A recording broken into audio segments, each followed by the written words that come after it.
beef, nigga. Punk ass motherfucker. Jerry Tone, nigga, big nigga. Fuck that. In the nuts, I'ma stomp him in the nuts. Stomp him in the nuts, I'ma stomp him in the nuts.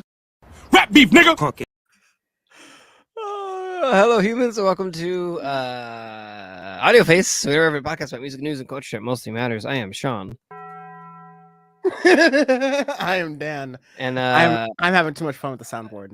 this is the special Rap Beef edition of Audio Face because we're not reviewing. We ain't got no albums. We ain't got no records.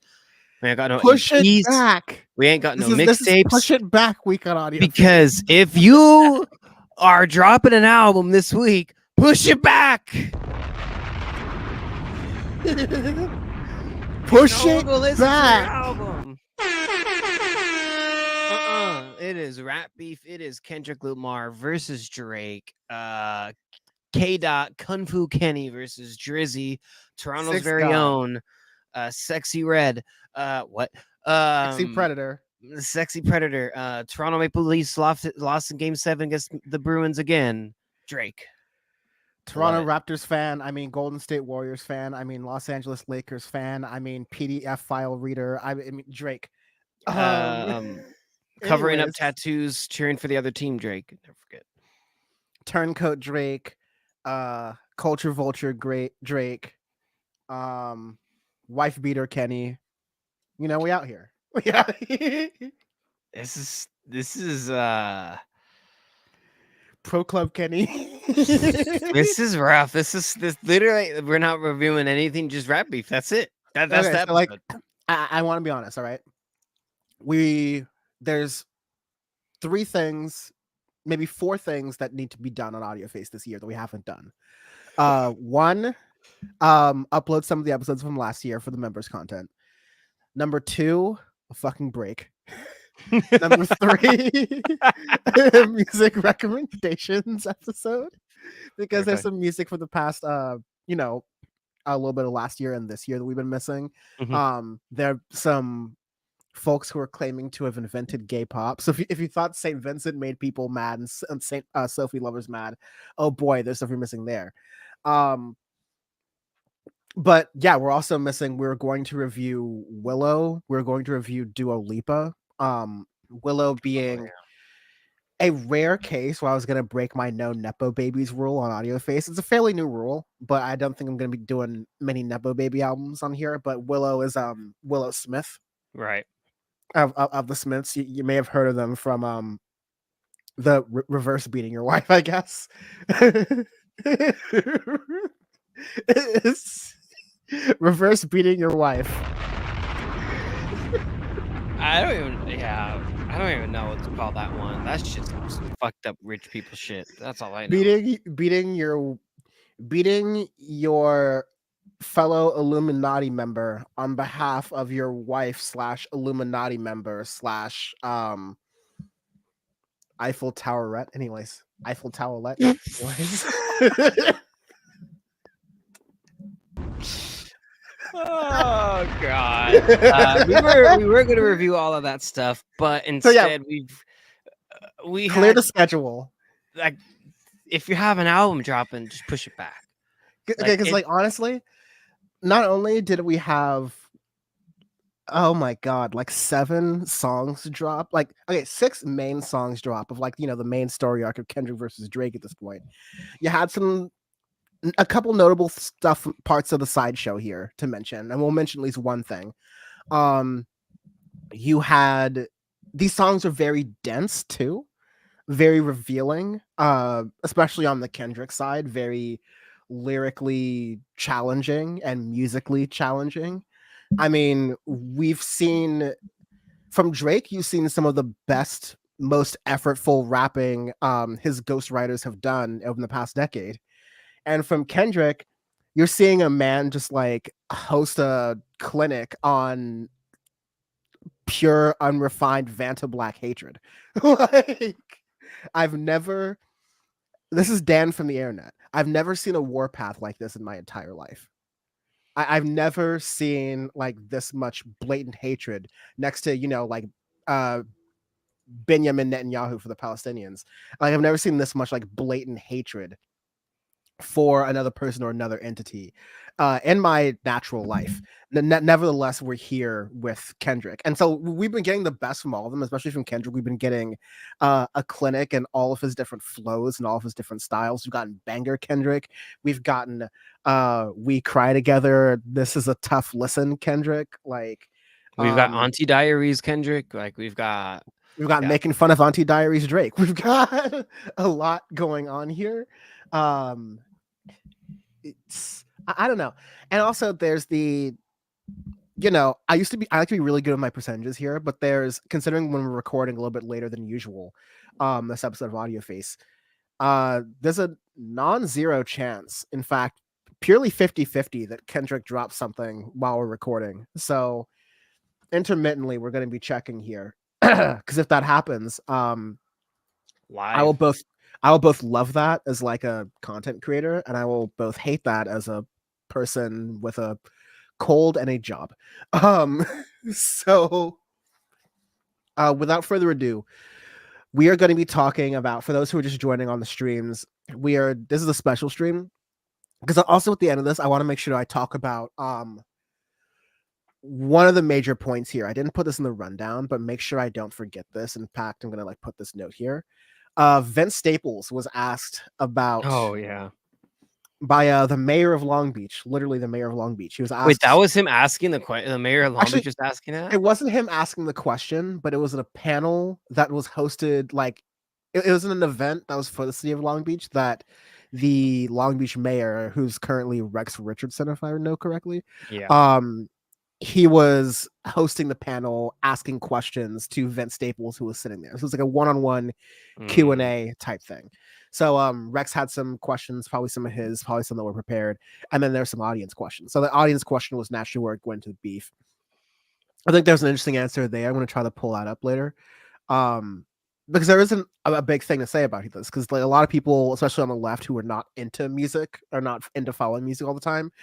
For those who don't know, against better judgment and legal advice, we've been doing Audio Face for the past 8 years and counting. And so along with that, I've been like, doing the political thing with, Sean's been through the time to time. You have Bam and C's butthurt Drake fans who are like in that doing Power Report as well. And so I've always seen this like mix between politics and music. And there's a lot of people asking a very valid question of like, why is all this attention seem to be going on the rap beef, especially someone like Kendrick Lamar, who seems to be the woke one? Why are we talking about this when Palestine's going on? And I want to address that at the very end, as well as also addressing, because I'm going in chronological order of what happened this week, because this is how Audio Face works, along with essentially addressing the Heart Part 6 at the end, because this week started at the beginning. Also, we do arbitrary scales every week on Audio Face, because our review is our review. We're not going to give you a letter ranking system or number ranking system of these singles. We're giving singles rankings for this special edition, so we're breaking a lot of rules here. Not as many as apparently Kendrick and Drake are alleging of each other, but we're out here. And Audio Face now with 100% more legal representation, so we good. Anyways, hi Carl. Let's go. Yeah, like 0p in the comments says let's go. And Uncle Slayer, we'll get to that. Yeah, we'll get to that one. More on that later.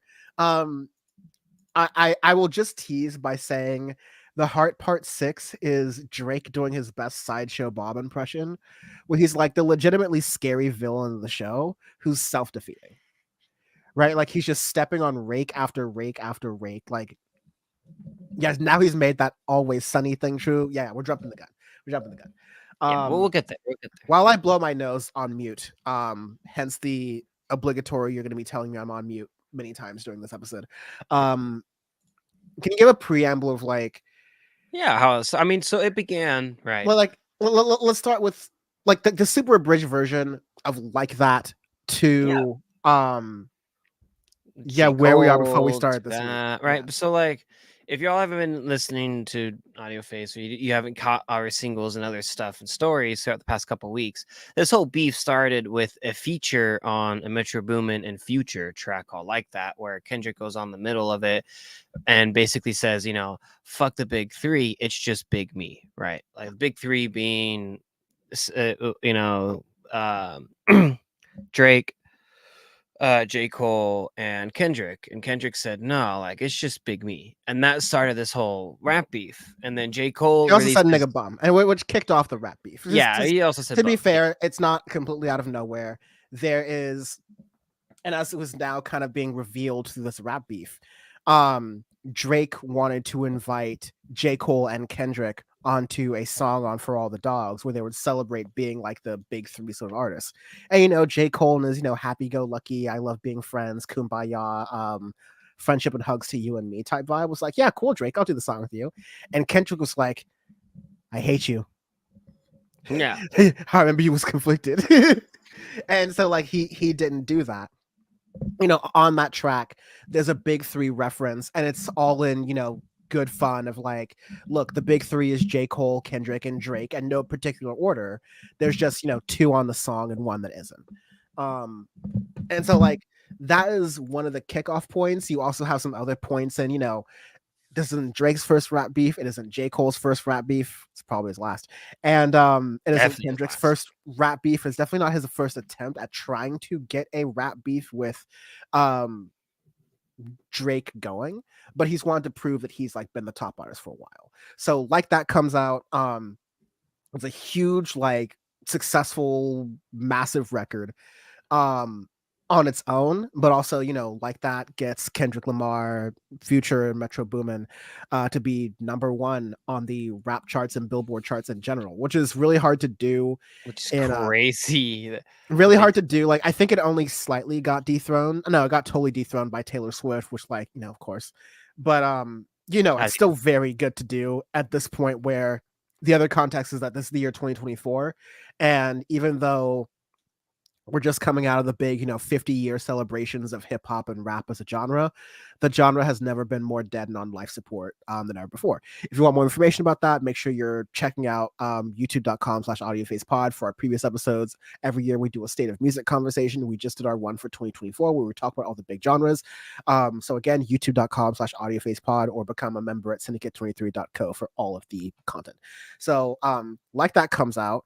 And then there's a pretty decently long pause where we're like, for Drake. Hey, Drake. Okay, Drake. Because J. Cole releases his surprise album, his diss song, and then for better or worse, I almost forgot that happened. Yeah, and then he literally apologizes, unreleases his diss song, and ends up on the Not a Little Bitch award. Straight, do not pass go, do not collect $200. Absolute straight extreme Not a Little Bitch nominee J. Cole for literally stepping out of the beef and everything, right? Like that's just you can't release a 7-minute diss. That's not 7 minutes, and then bitch out on it. So, but at this point, most people forget about it because Drake finally responded, right? And that was 2 weeks ago at this point. And we reviewed that single on here as my fucking push-ups. Yeah. No, you're all good. Yeah, so we reviewed push-ups. It was, a pretty good effort of Drake rapping. It was nothing that was revealing. It's still very much in the, like, if it's a boxing ring or if it's in the UFC, the bell goes off, the referee like kind of steps back a little bit, maybe you touch gloves, and this is just that very beginning part there. Like the big punches aren't being thrown, you're just sort of like getting a feel for the other opponent's like move style and that kind of thing, right? And wow, did the dynamics of this rap beef change really fast and are constantly changing, like rapidly dynamic, live, local, and late breaking, changing as we speak. And so in the beginning, the dynamic of this rap beef was, this is going to move at a glacier's pace. You have Kendrick Lamar, who is known for taking his sweet ass time, for better or worse, and releasing music. But that being said, Drake could take a long time to release this thing too. So you had a lot of people on both sides saying, well, come on, this is taking a long time. Right. Even though it took Drake like little over, yeah, he said like 2 weeks and a day or so to come back to his release. People were saying, "Oh wow, Kendrick has been 3 days. How long is it going to take you to respond?" Oh, Kendrick is. Some people I know were saying that Kendrick would respond in 9 months at best, but probably would never start. And it was kind of unclear because Kendrick got what he wanted. He got a sparring match between, tail between his legs, J. Cole and Drake. The industry, meanwhile, Kanye had his Like That remix. What was it? Rick Ross came out with remixes. You had a lot of other, what I call it, the sideshow of this beef kind of start to happen and take hold. Yeah. But now you have this point. Now we're getting to this last week where, what's that old saying? There's like, there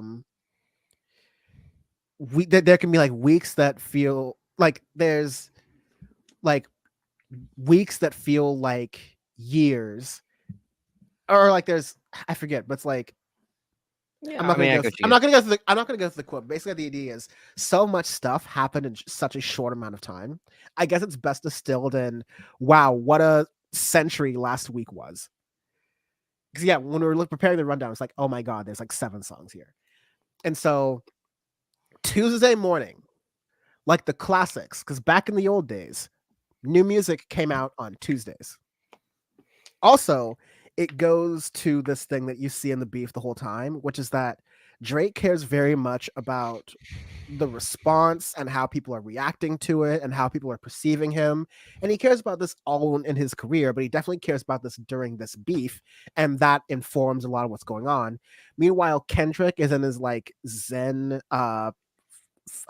Fallout tunnel where he like doesn't have internet access. He doesn't use Instagram or social media all that much. He's just like, doing jail workouts and and calling up producers from around the country saying, I need a beat.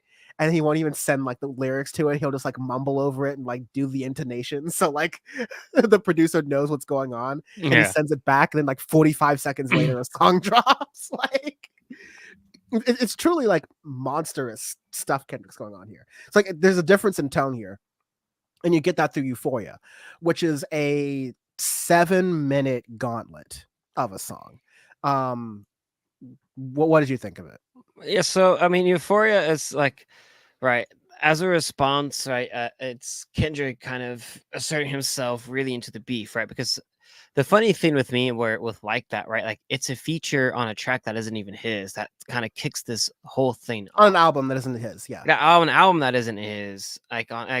On all that, it's funny because it's super random that he popped up on that album. But I mean, Metro and Drake have beef more than that a little bit too. So it's like there's Future and Drake have beef. Forgot about that too. More on that later. There's also just to contextualize this entire thing, We Still Don't Trust You was a secondary release to We Don't Trust You, the album that Like That came off of. That happened even before Drake dropped again. And while you didn't get another Kendrick diss, you got what seemed to be maybe a pre-recorded J. Cole, slight dig at Drake at some parts of it. The Weeknd made some disses. A$AP Rocky made some disses. That kind of contributes to the whole like sideshow effect of this. So it wasn't just like Rick Ross and Kanye. You had people who were like, at this point you're kind of piling onto Drake, which gives Drake an angle of, oh, it's everybody versus me. Yeah, I get to jump up here and like, Homelander this bitch and show everyone that I'm like number one and everyone just hates me because I'm great. And that gives him like an angle for his fans. But yeah, that was just to contextualize what was going on before we got to Euphoria, which begins with that backmasked weird thing that's, stuff going backwards. It's like a helicopter. But when you unbackmask it, it says everything they say about me is true, which is a big contrast you get into the record. It's Kendrick calling Drake, quote, a master manipulator and habitual liar too, and saying, don't tell no lie about me and I won't tell truths about you, which is a reference to I think Kendrick's The Heart Part 4, or like a similar lyric that he had back then. Yeah. So there's a lot of lore in here, and it's a similar pattern. Kendrick, there's the memes of Kendrick lyrics having quintuple, sextuple entendres is like kind of a meme on its own. But it's true that like many of Kendrick's lyrics, especially in these earlier songs here, have a lot and lot of layers. Yeah, go ahead, Sean. Yeah, I mean, so as a diss, it's like it for Euphoria, right? This is where he really cements himself as like licking his chops. Kendrick is like, I'm finally getting the beef that I've been wanting for a long time, right? And then And it's like an a la carte menu of Kendrick too. It's like yeah, all of I his mean, like different you know how styles. Kendrick's style is, right? Like he's gonna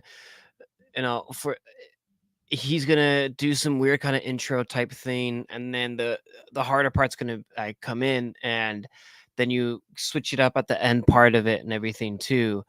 And which is one thing that also you are muted. Um and I hate like one thing just which we've been saying on Audio Face forever, right?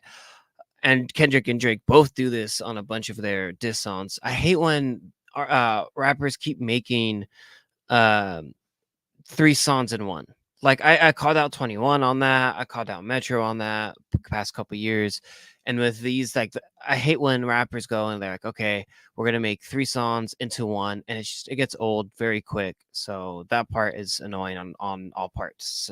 But getting that part out of the way, um, it's a good it's a good way to for Kendrick to really enter into the beef and everything, right? Like there's a lot of layers to it because Euphoria, right? Like I think Drake is like a producer or something on that TV show or some shit. Like he has some type of role on it, and then it's kind of like a whole Mind thing you, with like Euphoria being a show that an A24 joint critiqued, criticized being a show that over sexualized, over romanticized teens and drug shit. use, Yeah, teen sex use, a lot of really deep and dark themes that it was lauded for critically, but also criticized for.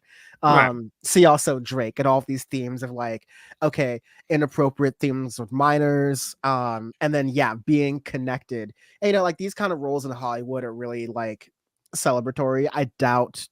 I don't know this for a fact, but like I doubt Drake was like in the editing room for any of these episodes, at least as much as he was for Top Boy. That I know he had a little bit more of Mhm. a Yeah, a feature in.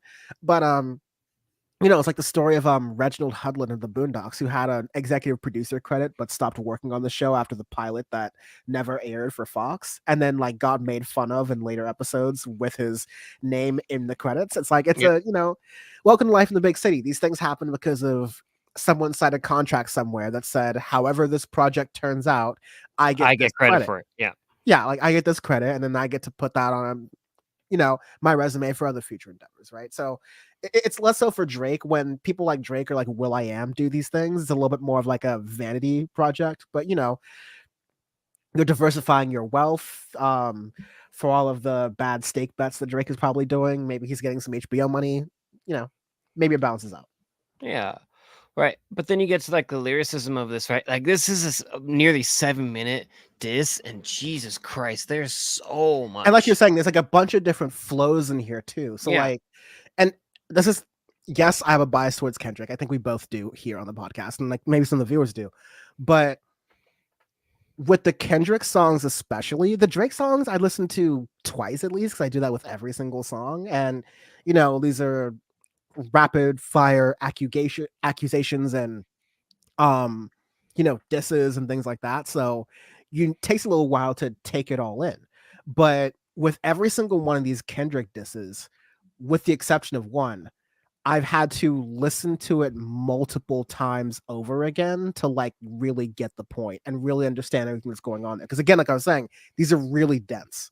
yeah, very, very dense, right? And they get into like Euphoria gets into a lot of stuff, right? Where he calls him out for using, a weird AI version of Tupac on the diss on that Drake put out, right? Like he goes into right where he goes, I'd rather do that and let a Canadian make Pac turn in his grave. right? Like there goes Yeah. into that. That Tupac and Snoop Dogg AI feature, which by the Right. way was on Drake's tailor-made freestyle that came out about a week before this. So like Drake was doing his own sort of victory lap thing after push-ups had come out, and so he released tailor-made freestyle, which I think was an unforced error, and it would have been something that like Kendrick could have pulled a Drake and just left the rap beef and then restarted it months later just by saying, hey, remember that time when Drake was having a beef with me and he responded to like one verse in a future album with disrespecting the estate of Tupac that way? Yeah. Turning the world into Dan and Sean's audio face opinions on posthumous artists and their recreations. Yeah. He could have stopped there, but no, he turned that into something that he gets at a lot. And by the way, one detail here, the 4D chess that Kendrick is honestly displaying here in a lot of these cases. One of the producers on this Euphoria track is Jack Antonoff, a very familiar name here on the Audio Face podcast, but a frequent producer collaborator with Taylor Swift. So you could argue that Euphoria is a tailor-made song in response to tailor-made freestyle, which I think a lot of people were pointing out. It's like,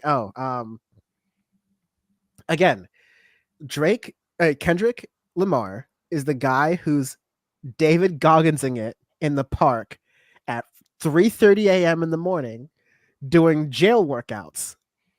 Like, some niggas you just know, I'm not gonna mess with that guy. I'm gonna let him do his thing. I'm gonna keep running my business. Because if you mess with him, he's gonna like he's not just gonna like kick your ass. He's gonna get all like psychological with it. He's gonna get like he's going to get like a like Buddhist practice about like killing you and hating you, which you're really seeing in this. There's all these other different flows in here. There's Kendrick accusing Drake of, and this was pretty well confirmed, paying off $500,000 to a woman for a supposed sexual violence case. I believe in 2018, 2019. The bar that really shifted it for a lot of people was Cole and Aubrey know I'm a selfish nigga. The crown is heavy. I pray they my real friends. If not, I'm YNW Melly. The rapper who is currently experiencing extreme jail for killing his friends and for killing the people in his YNW crew. So you get a lot of laid foundation here. Drake's a culture vulture. Drake, is competing for Sexy Red for Who's the Baddest Bitch award. You get a lot of memed stuff out here. I mean, criticism about the AI. He brings up the Pusha T beef, right? He says, "Fuck all that Pusha P. Let me see you Pusha T," right? Where you go, obviously that one where Pusha T revealed that Drake's had a kid that he's been deadbeating dad for a while. Just hilarious. More on that later. Uncomfortably later.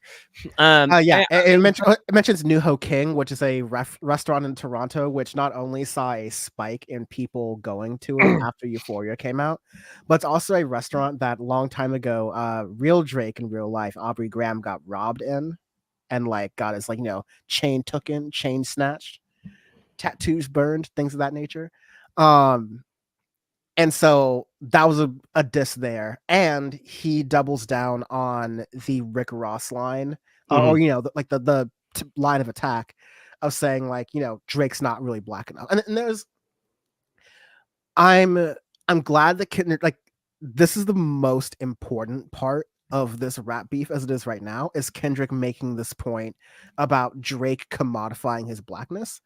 But a lot of people, not just white people, but a lot of black folks, and just people of all races, are misunderstanding what Kendrick is saying. Like, Kendrick's not saying, you're biracial and I don't like you.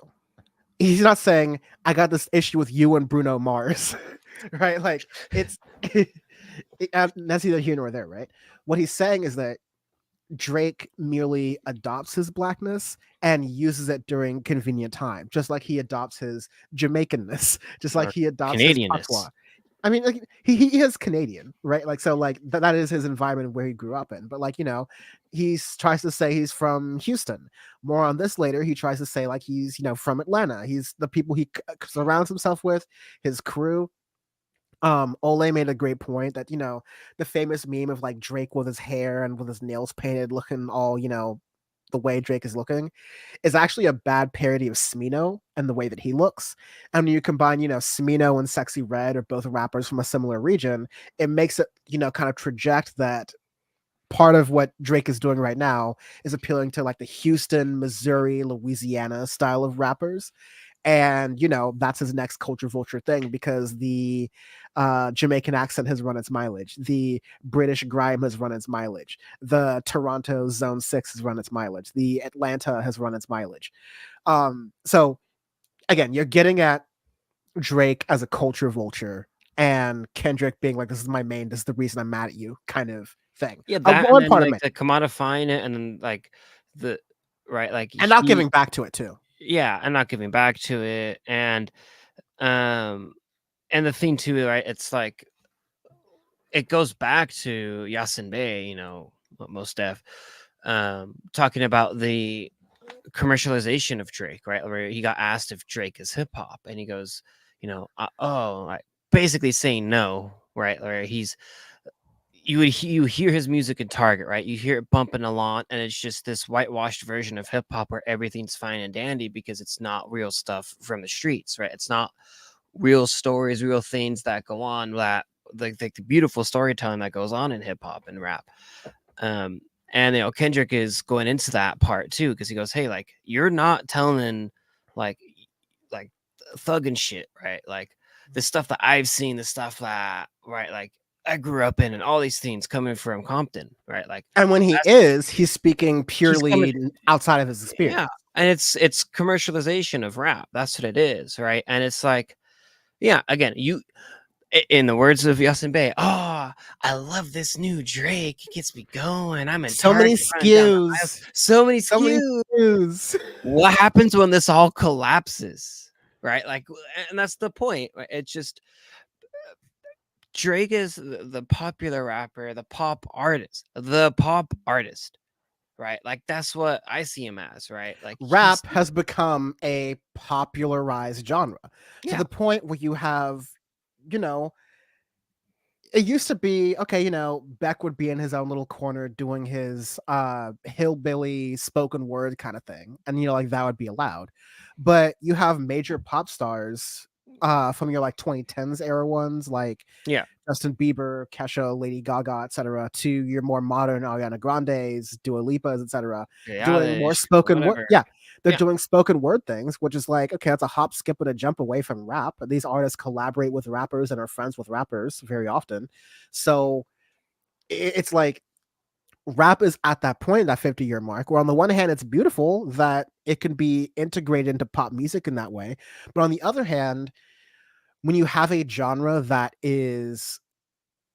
comes from fighting the power both musically and the fact that like there were labels that fought this sound from like wanting to come on, but also it was a struggle, it was a movement, it was talking about life in urban communities in the United States and all parts of the world, largely part of the African diaspora, but it was talking about that through the 70s, through the 80s, through the 90s.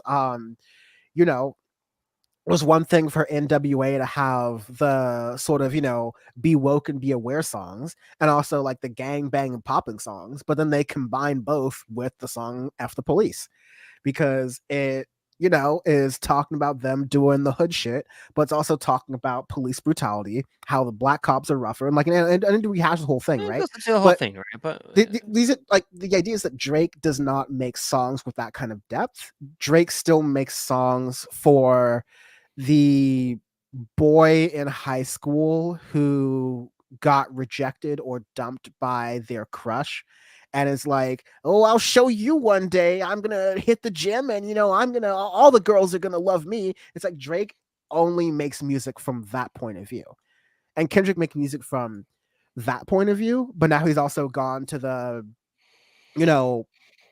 speaking on blackness thing, the bangers, the songs about love, the songs about growth and therapy and healing from traumas and issues. Like, he's shown the range Kendrick has. He's shown the range that rap has at a pretty high level as well.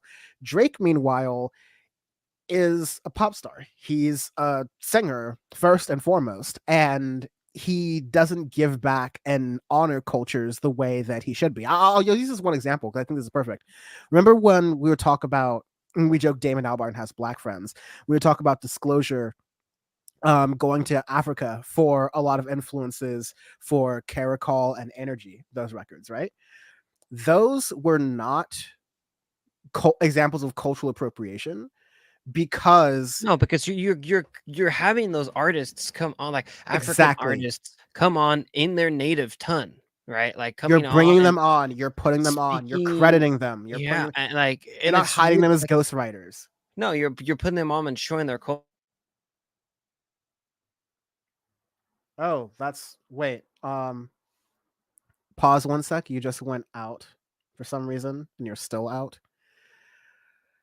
Hope that's me. Oh wow.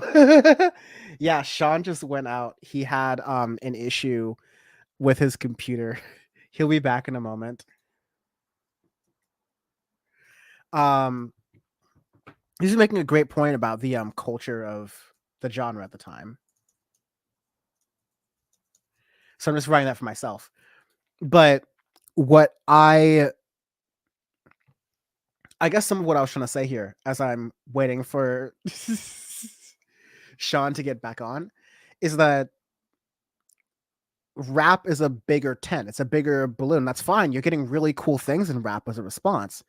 And you're getting rap in other parts of the diaspora grow. You're getting a growth in UK rap. You're getting a growth in rap from North, Central, and South Africa. You're getting rap from Central and South America. It's broadening. That's a whole good thing. But, you know, Bad Bunny, for his critiques, gives it to people who are he looks back to his history. He looks back to his roots. Sean, before you were stream sniped, you were talking about That's what an hilarious. episode. Fucking What an episode. OVO crew try to put out a hit on your boy, you know. We know for a fact that OVO and, you know, for by extent Kendrick are paying attention to all these streams. Like Kai Cenat, academics, they're all talking about having the inside scoop here, which, you know, gets the culture of rap music and how it's changed over the past 50 years and how it's grown, which is what you were talking about before you got cut off. Yeah, well, I could. Yeah, I mean, that could get me on a whole different tangent, but at this point, like, we're still on fucking Euphoria. We have a shit ton more songs to get into. That's So, fair. I was starting to kind of move into 616 in LA to kind of like set yeah. the tone. So like, yeah. Oh, So, arbitrary scale, we're gonna rank. yeah. So we're gonna do things a little bit differently this week because normally we do arbitrary scales for records, for albums, for For even the an albums album that we review. that we review. But this week we aren't doing any albums because if you're making an album, push it back now. So we do arbitrary scale because we don't like giving it a number, a ranking system, because that's stupid. Pitchfork shit. Just pitchfork shit. Like, then all you're gonna do is skip ahead and look at, oh, what score do they give them, right? No, we just make something random that makes absolutely no sense because we want you guys to actually listen to what we have to say. Yeah, and that's it. So, oh Jesus Christ! This week's arbitrary scale. This one's gonna get me in trouble. Celebrities who may have perished in aviation-related accidents. May have. Listen, we have truthers here. So I mean, Euphoria, this is Doom Truther podcast. Euphoria is going to be my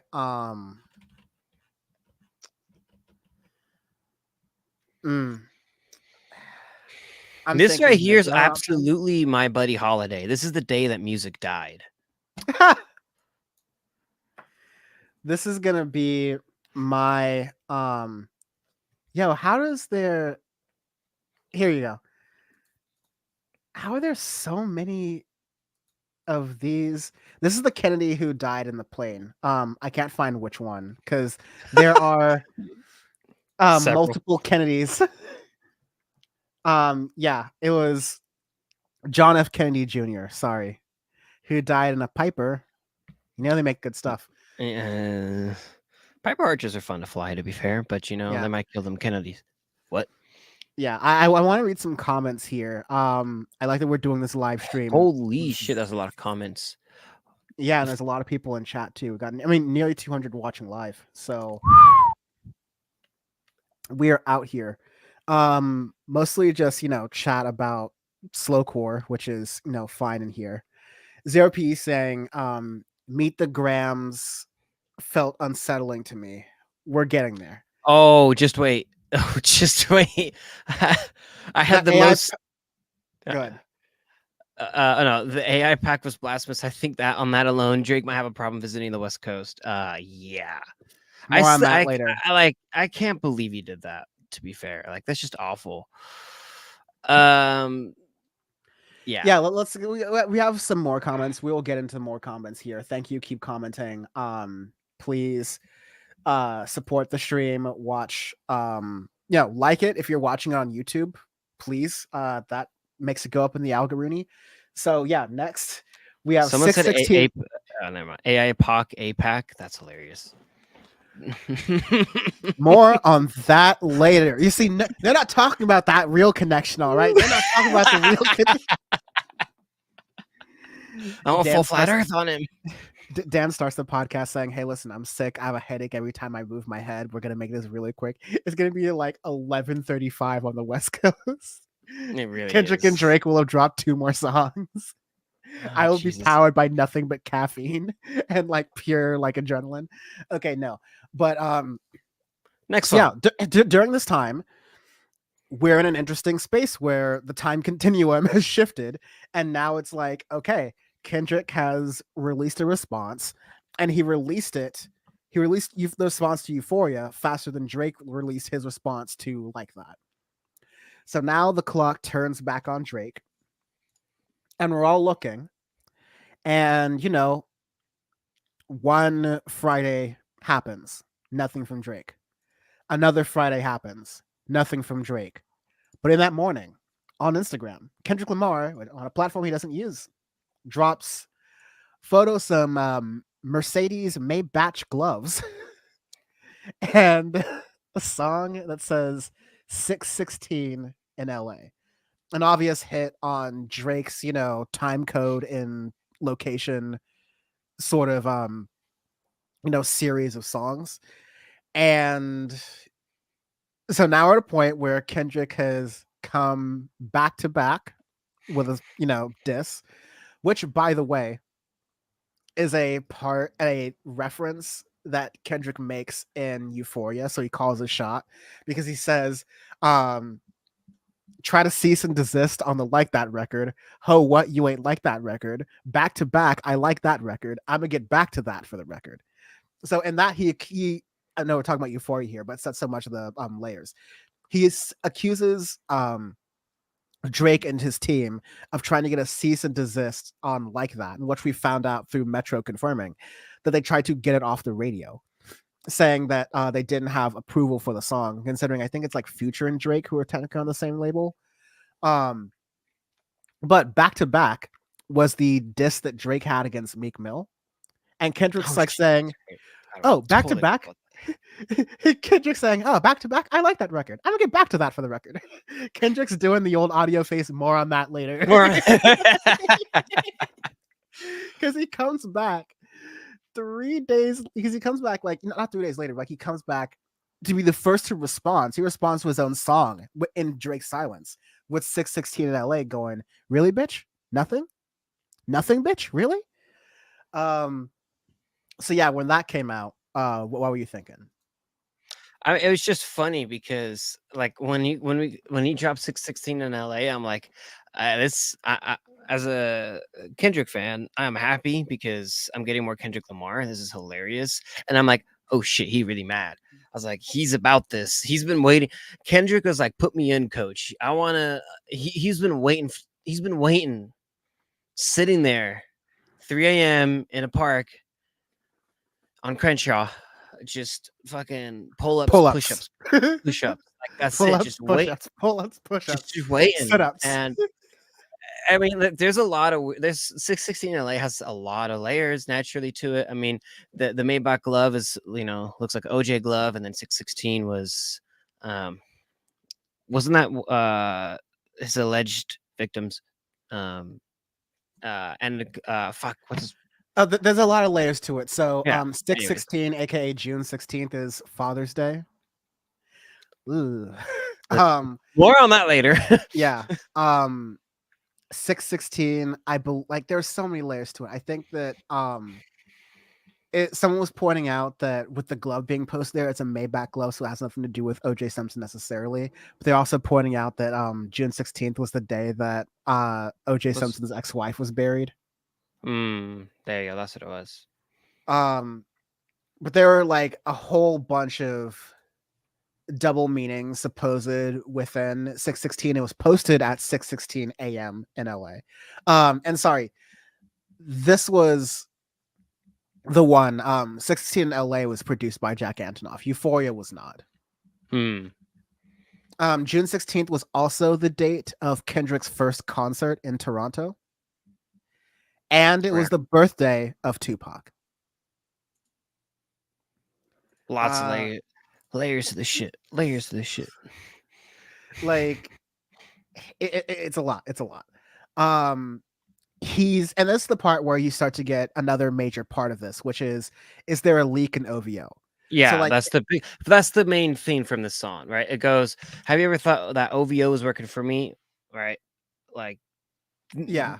That right there, and then that like kind of the whole verse in the middle of the track, right? Like that's where it gets into him having information, him having like some type of rat or whatever in the OVO game, and then him calling it out and saying all that, and then that's, I mean, and talk about how people in OVO hate him and all this stuff too. That it's like OVO track. So by the way, OVO, October's very own. It's Drake's sort of like company, label, clothing brand, entity, and in a rap beef, you have to attack a rapper where it hurts. Each rapper has strengths and weaknesses, assets and vulnerabilities. Drake's vulnerabilities, I mean, he's a target-rich environment because he's such an insecure man who puts on a shell. I mean, I think we all kind of know this, but we've all kind of accepted this for the point of pop music. And so we go through this and we see it, and it's like we kind of understand Drake as this person. But Kendrick Lamar is going sort of like Pusha T did when he was Pusha T was referencing his Surgical Summer lyric at the end of Story of Adidon. He said, Kendrick was like saying, let's pull this back off like layer by layer. Can't Tusi slide out of this one? It's going to resurface. It's like, conspiracies about Cash Dog. That's not even the leak. Find the jewels like Cash Doll. I just need you to think. And here's the other part where you start to see some references to The Outsiders here. Somebody's lying. I can see the vibes on Ack. Even he's looking compromised. Let's peel the layers back. Shout out to DJ Academics there, who, I'll be honest, seeing him squirm has been the cherry on top of this. I like seeing him squirm even more than I like knowing that Drake is squirming, which is saying something. Little weasel. But anyways, like it gets also, sorry, that. last one. You play nerdy with Zach Bia and Twitter bots. So Zach Bia is a well-known like lifetime or like nightlife entertainment figure in LA. Who Zach and Drake tend to like roll around with whenever he's visiting in LA. Believe me, I know it's annoying. Okay, but yes. Last thoughts on this. I mean, okay, that's the whole point. Is like, hey, like someone from your camp is talking with me, right? And he's talking to my crew and giving us all these details and shit. And you're like, right? And that's the big thing from 616 in LA. But another kind of point from 616 in LA, like you have the two tracks that Kendrick dropped at that point, Euphoria and 616 LA, they're very different tracks in a way, right? Like the way that they're constructed, the way that they're made, 616 being 3 minutes and some change long, Euphoria being nearly fucking 7 minutes long, and they sound very different, right? It's showing like Kendrick isn't just dissing, he's also showing his artistry and his range in the way that he produces tracks and songs, right? Like he doesn't make the same fucking beat, the same song all the time. It doesn't use the same producers, right? Like you use Jack Antonoff on 16 in LA, which is kind of funny. A choice. A choice. Still hate me some Jack Antonoff, but even Broken Clock's right. Well, once a day, he also made Melodrama, so he still got it in there somewhere. But So anyways, you don't hate Jack Antonoff the way Kendrick hates Drake. no, because That's just too much work. That's 3 a.m. push-ups, pull-ups, and off of Crenshaw mad. Like that's big drinking haterade mad. Like that's artistic hatred. That's showing up on the tarmac at 2:45 a.m. Push-ups, pull-ups, push-ups, pull-ups. Just delayed the entire time, just waiting for clearance. Like just me shaking. That's way too real. Doing crunches right on the approach. But anyways, so you get that right.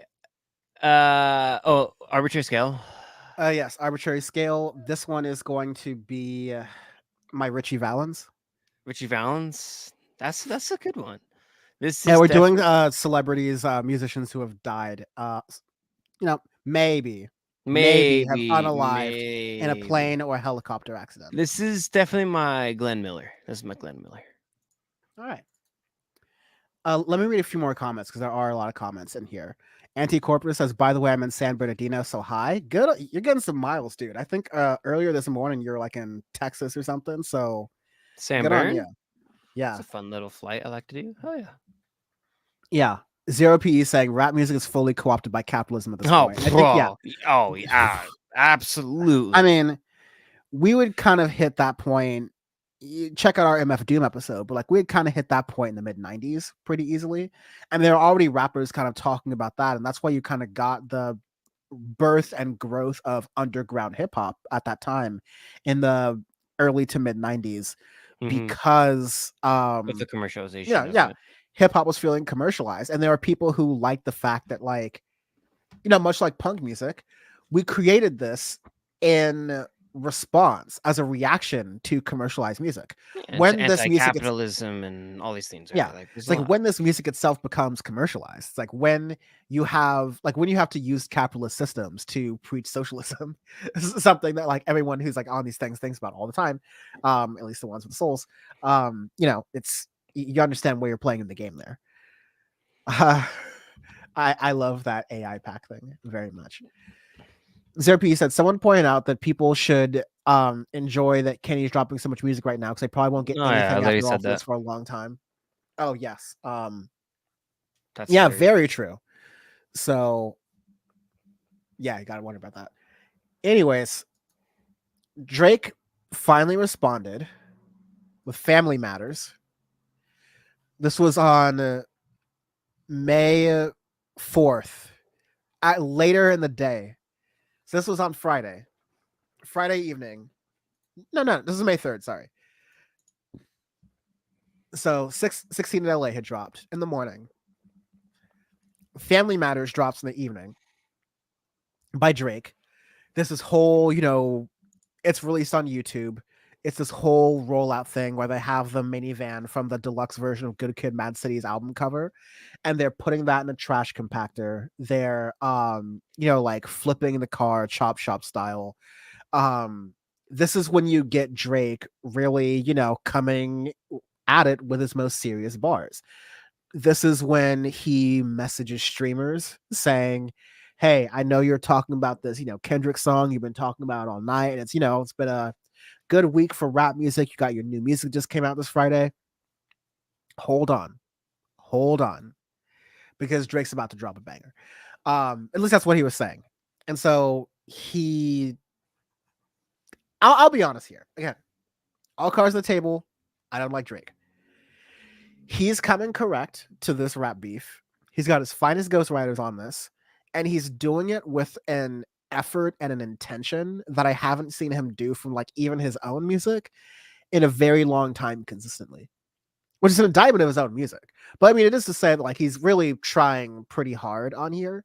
It's really nice because Euphoria ends with Kendrick saying, "We don't want to hear you say the N word no more," and then in this one, there's an intro with Drake's mom saying, "Maybe in this song you shouldn't start by saying," and then Drake immediately interrupts by saying, "Nigga, I said it. I know that you mad," and then goes into his later lines. So it's good. It sets the tone. It's really good. But you get the first in a series of like unforced errors from Drake, wherein he shows that he's not getting the point. Right. So when he says, "You the black messiah, wifing up a mixed queen, and hit vanilla cream just to help out with your self-esteem," Drake took that diss of like not being from the culture of like, "Oh, you hate me because I'm half black and I'm like half white, and so I'm not going to be black enough for you." So, well, your wife's half black, right? So then, why are you with her? Aren't you supposed to be, why aren't you with the full black girl? Like, what's wrong with you? Like, that's not the point, bro. It's like that's not the point. That's not You're what he's the mad way in. about, dumbass. That just made Kendrick more mad. More on that later, right?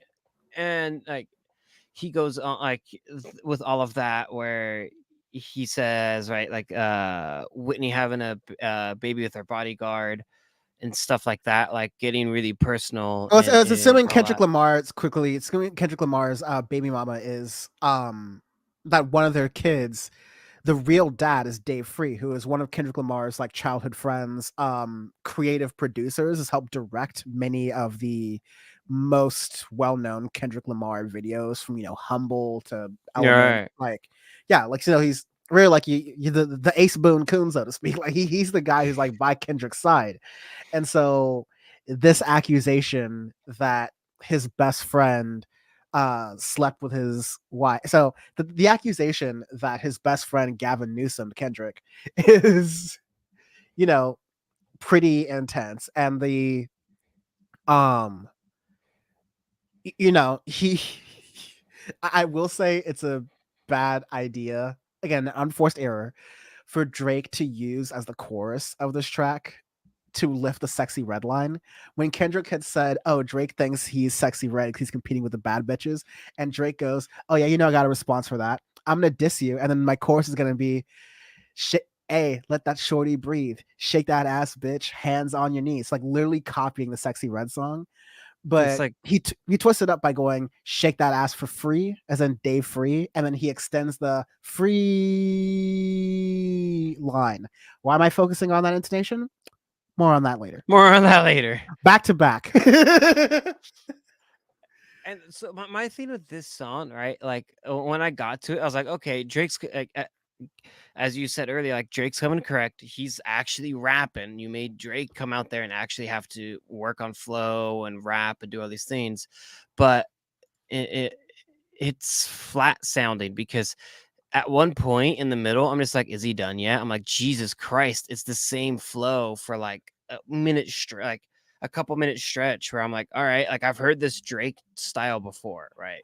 And that's my thing with it, where it's like, okay, it's kind of boring in a way where some of it's interesting, right? Like he throws a lot of disses to Weekend, Metro, to ASAP Rocky, to Rick Ross. I'm the boss, Rick Ross, in my 911. My plane can't fucking taxi right and get this wheel stuck in the runway. 14 souls, Rick Ross. That's funny. And yeah, and it's the whole time, right? It's playing. I guess he actually got the fucking van from Good Kid, Mad City, which is hilarious, and then that's playing in the background and everything. But it's decent. It's to be fair, a Plymouth / Chrysler Town and Country, like whatever that car is, it's not that difficult to get a used one and Stellantis, baby. Stellantis. I'm getting myself a Stellantis, baby. Let's go. What? Oh, it's a Mopar. That's the other secret name for Chrysler cars. Your when was it at your that time? Yeah, your Mopar. Mopar Quadrifoglio. Mopar Quadrifoglio. Your Fiat. Um, The Mopar Abarth. love it. Yeah, and it's I mean it's a decent diss track, to be fair, right? Like it I liked it much more than Push-Ups. I think it is Push-Ups, night and day because push-ups is weak, right? Like and I push-ups is also have just to like say, like, I'll give Drake a little bit of the benefit of doubt for Push-Ups because he's coming into that situation like uh Danny like Charles Gambino's character in Community walking in with the pizza when like the apartment's oh on yeah. fire. Like he's doing the Vince McMahon walk. Like, okay, this is my first walk into this absolute, truly 20v1 kind of shit show. When you've got to make your attention on Kendrick, so like that track, you know, it was the first shot. It was a little bit chaotic because he had to fight a lot of people. So, Yeah. like, I'll give him the benefit of the doubt of this. This one feels a lot more focused, a lot more serious. He's tossing allegations here, saying, quote, they hired a crisis management team to clean up the fact you beat up on your queen. The picture you painted, it ain't what you seen. You know, that's a pretty strong one.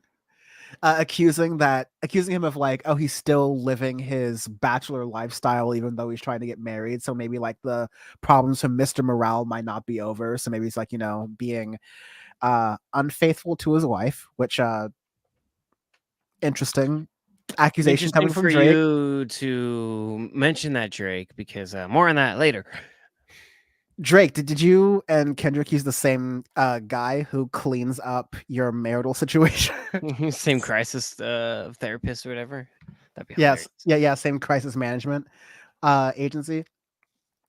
So yeah, there's good bars on here. The blacker the berry, the sweeter the juice. We get it. You like to put gin in your juice. We get it. You think you bishop in juice. Like First off, there's funny Black licks of in the here. Berry goes hard. That's a right.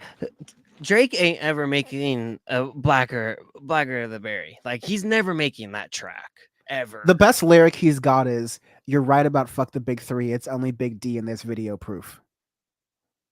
That's gonna be the best Drake gets. It's like, well, because of my own life, where you know I leaked my hog on my private jet, I can now rap about that time I leaked my hog on my private jet. Which is like, again, Kendrick Lamar is talking about rap culture and black culture and what it stands for, and Drake's talking about his dick. Like He goes, "Look, I have a big dick."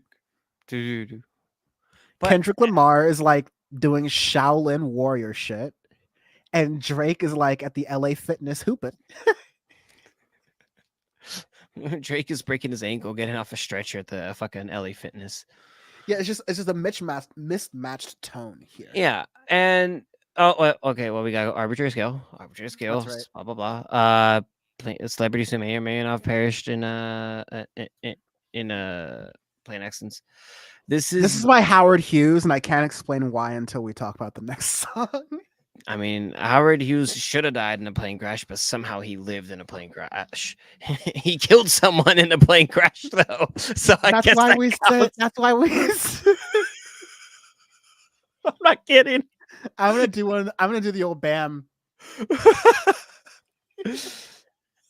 I'm Slowly move off screen. This is definitely my Patsy Cline. Oh, Patsy. Patsy. So the reason I said this is my Howard Hughes. This is my like you know, really famous person, plane fall down, hoisted by their own petard, or you know, unhoisted by their own petard, because I guess hoisting involves airtime. Drake was like, Drake was like, okay, it's Friday. I just dropped my song. This is great. Pop the bottles, y'all. OVO's, you know, drinks on me, hose on me. We're going to downtown Toronto. We line up the 6. Kendrick had the morning. I have the evening. And now I'm going to control the narrative in the weekend. I'm going to go outside really fast. Gas the Rari. I'm going to go upstairs and get my nice jacket real quick. And 1 hour later, not Kendrick, even. not even an hour later, Kendrick goes boom, and drops. Not even. So like Drake is coming down to get his like, you know, Letterman jacket that he wears around the high schools for, you know, reasons, and he's coming down. He's like, okay, I'm ready. And then someone from OVO is like, Drake, You want to see this? He's like, what is it, man? What is this? Like, it's Kendrick. It's like, what is it? He dropped. It's like, yeah, we know. He dropped in the morning. It's already. It's like, no, he dropped just now. Push it back. Push it back. And Kendrick drops. I had to go back on this because in classic Dan fashion, I fell asleep during this entire time. Oh yeah, by the way, Dan fell asleep during this entire time, so I'm chatting with Bam and C's. Well, Bam and C's both give up because they're like, "Oh, this is too much. I'm over this beef," and I'm over here like, Meet the Grams is incredibly uncomfortable because there's a lot of shit in here, and it's also hilarious. Yeah. I listened to it in the morning. I listened to it, and I mean, like, you know, I prepare my little morning Saturday bowl. Let's say, I listened to the Drake song. I'm like, okay, he's rapping. He's really rap. Like, this is 2013 Drake rapping. All right, like, this is better. This is Arbor, you're on rare form. All right, and then Kendrick hits you with a "We Cry Together," which is like, I remember when that song came out on Mr. Morale, and I was talking with people, and it's it's like what is part of what makes it such a good album listening experience and why we evangelize listening to albums, because it really only works in the context of listening to that album.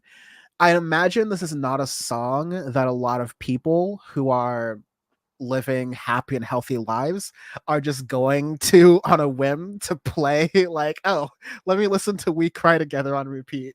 Or my favorite, Crown or Auntie Diaries. Like, that's not what you listen to on repeat, but it's like the artistry, the poetry and everything. The lyricism is unbelievable. And like, that's why even Crown's a little bit catchier, but like, yeah, no, you probably wouldn't listen to Auntie Diaries and We Cry Together, or you like Mother I Sober. Like, these are Mother I Sober for sure. These are songs that are storytelling. And it's why and that makes that album a goddamn masterpiece.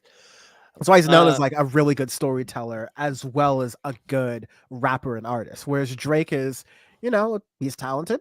He's a pretty good singer. He's a pretty good rapper with assistance. And yeah, you know, like, that's kind of the separation there. But Kendrick, 20 minutes. Drake was able to take a leak and find his favorite jacket before not being able to turn outside of his cul-de-sac, and Kendrick dropped again. And so you got to imagine, for Drake, someone who was obsessed with having a narrative and keeping the narrative, and he's pissed. Also, in this release for Family Matters, you get the full version of what Kendrick was talking about in 616 in LA album cover, where now you see the Maybach gloves, you see some pills, you see an Ozempic you know, thing in the bottom corner. Yeah, you see a shirt, you see a lot of other different things here.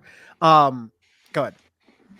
Well, I'm just gonna get right into Meet the Grams because let's do that. Sorry, let me say, like, I was mentioning all the songs, like, this is a purely painful, masochistic listen.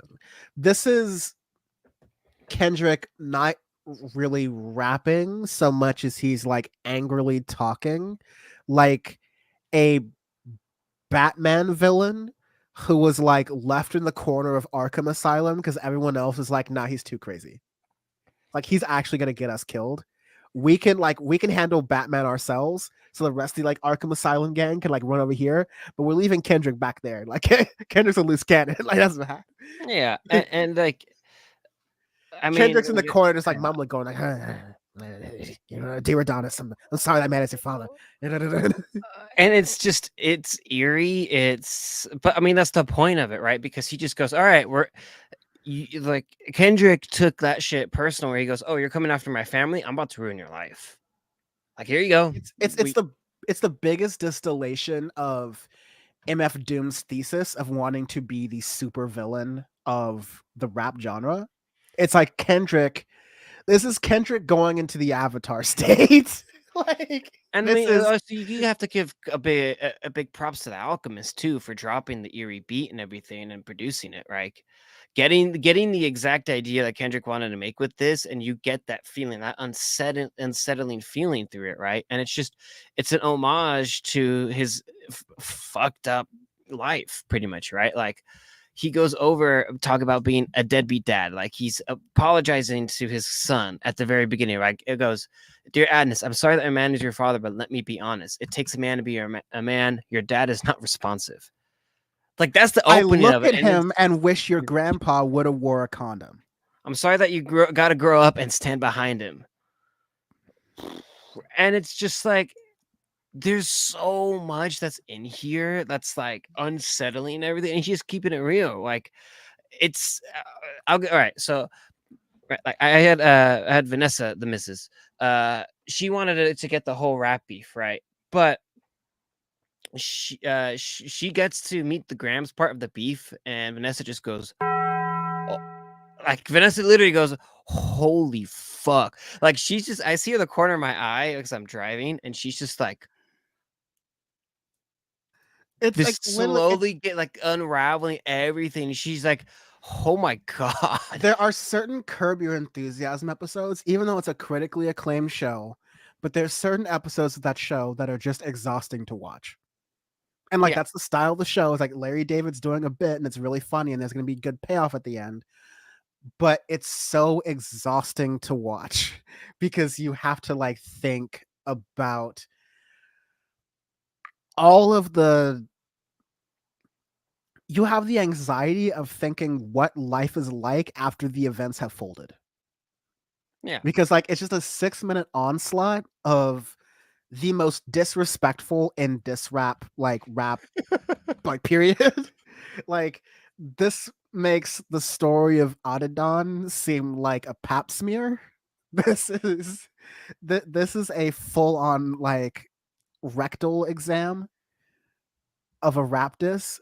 It is clinical, it is surgical, it is slow and methodical.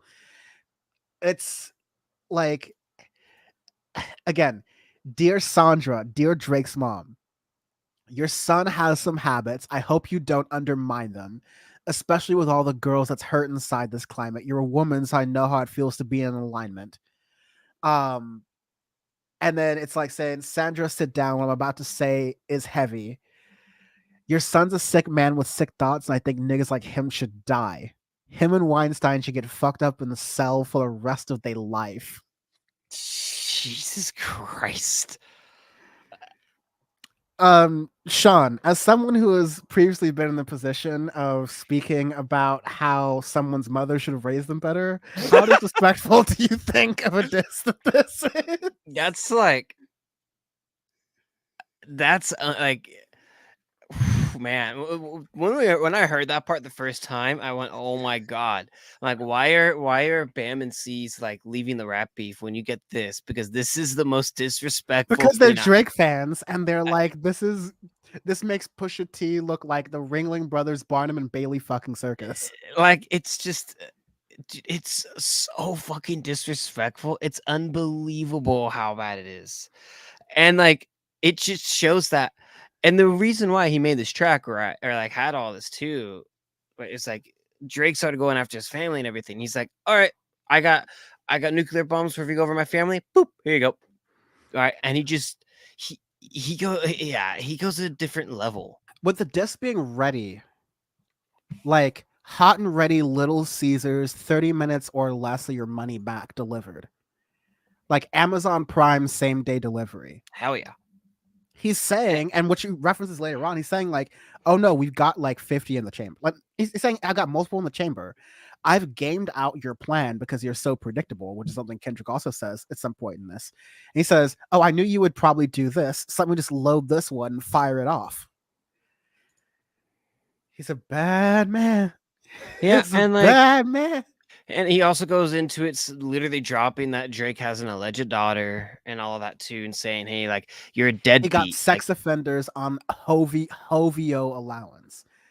Like that's the thing. It's like he's telling his mom and dad that Drake should die and get bleeped in prison with Harvey Weinstein, mostly because he's you know, taking advantage of women, as Kendrick is alleging here, but also, yes, because as Kendrick is saying here in this verse, the first one is Dear Adonis, the second verse is Dear Drake's parents, the third verse is Dear Drake's apparently 11-year-old plus daughter, who is apparently been hidden from the world by Drake. Now Drake has, since the song come out, vehemently denied this, but wouldn't be the first time. Oh yeah. Where have we, I mean, like, it's not like this is coming out of the blue. Like when Pusha T happened, we all had to be like, wait, really? Like what? Like Pusha T told the world Pusha T was the gender reveal for Drake, for Drake's kid. When this kid grows up and realizes that he was like the Archduke Ferdinand of World War One and Two of rap, I hope he just like, first of all, I hope this kid is like turbo gay and just like does reality TV. Like I hope that like he stays the hell away from music. I hope Adonis is gay. Oh no. This was the song that literally should have ended the beef almost, where it's like, because there's one last part here. Go ahead. I mean, like the last part, the last verse, he's saying, Dear Aubrey. The last two verses, he's saying, basically, Dear Aubrey, speaking to you, you've got all these problems. You're bad with money. You have gambling addiction. You have a drinking addiction. You have a drug addiction.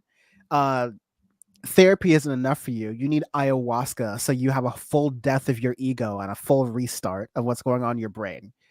You're a body shamer, even though you've had work done on yourself.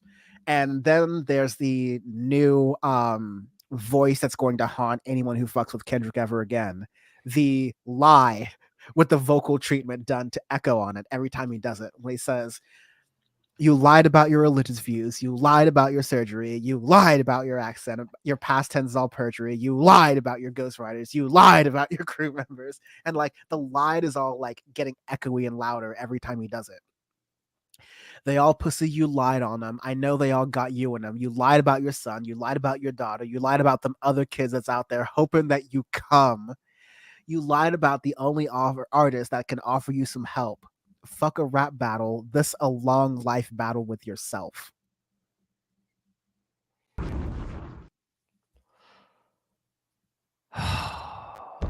Where do you like? Right. That's it. That should be the end of it. Like you hear Kendrick doing that shit, and you're just like, dude, this is Dead. Like Kendrick might actually try to go after the guy, like with a fucking Tech 9 or some shit. Like this. I think Academics actually after this release, Academics said to, because he was on stream. Drake had told Academics to stay late on stream. Academics did, only to react to Drake's song for 10 minutes and spend the rest of the night on Kendrick after spending the previous part of the day on Kendrick. So the song got entirely washed up. The only thing he cared about was fame, and Kendrick knocked it out with Meet the Grams. This was like, again, the only way Drake wins the beef after that point would seem to be murder. Would seem to be making this rap beef extremely less fun. Because for now, it's been fun because we don't really logically expect J. Cole or Drake or Kendrick, especially J. Cole, to really get violent. But arbitrary scale. This one is definitely 100% my Kobe. Absolute special VFR, get into IMC and crash into the 101. Absolutely, 1000%. This is my Aaliyah. That's a good one too. That's a real good one. I thought about that. Yeah, it is incredible. Wait 6 months to be Felipe with the fire or the shredding or the fireworks or whatever. Yes. Either way, to me, that's the explosion noise. Wow.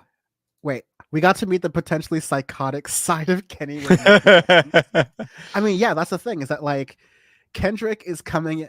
Once I heard "nigga bum," I was like, oh no, Kendrick's that dude who's like sitting on the bus, who's just like his eyes are poking out, and he's just like looking angrily and he's staring at everyone's walking on the bus. You just know, just stay away from that dude. Just don't sit next to that dude. Don't make eye contact with that dude. Just keep moving and keep that dude away from you, right? Like, You get away, step away from him, and just all right, let it happen. Like, just go away. that was like the twinkle in J. Cole's eye when J. Cole did the drop and he released it, and he was like, wait a minute. Kendrick Lamar's absolutely insane. Like, I'm trying not to use ableist language here, but like Kendrick Lamar is he's Warpath Kendrick. In the same way that like I lose part of my sanity whenever I go on a warpath of some kind. However righteous it may be, Kendrick is just like, oh no, he's got tunnel vision for hatred. Right. Which brings us to Not Like Us, which is like, dude, you're just dancing on the grave. It's like when you're the heavy in Team Fortress and you just like had Uber charge and you killed an entire team, and now you're just using the bullets to just spray the bodies across the floor. Like that's what Not Like Us was. Right. Everyone was complaining, oh, Kendrick, your songs are too, they're changing flows and it's all this deep shit and you're doing all this like, methodical stuff and it's hard to listen to. Drake is making bangers. He's making songs that people like. And that's the whole reason why Drake's the better artist. Kendrick goes, okay, Drake still hasn't responded yet. I'm going to drop Not Like Us. And I'm going to drop the club banger. I'm going to drop the PDF file song. I'm going to give the West Coast the song of the summer. Good fucking luck. Once again, if you were planning to release a song of the summer in 2024, push it back. Push it back. Push it back. Push it back. If you have no chance. You have no chance. You have no chance. Absolutely no chance. Not a snowball's chance in hell, especially if you're in rap.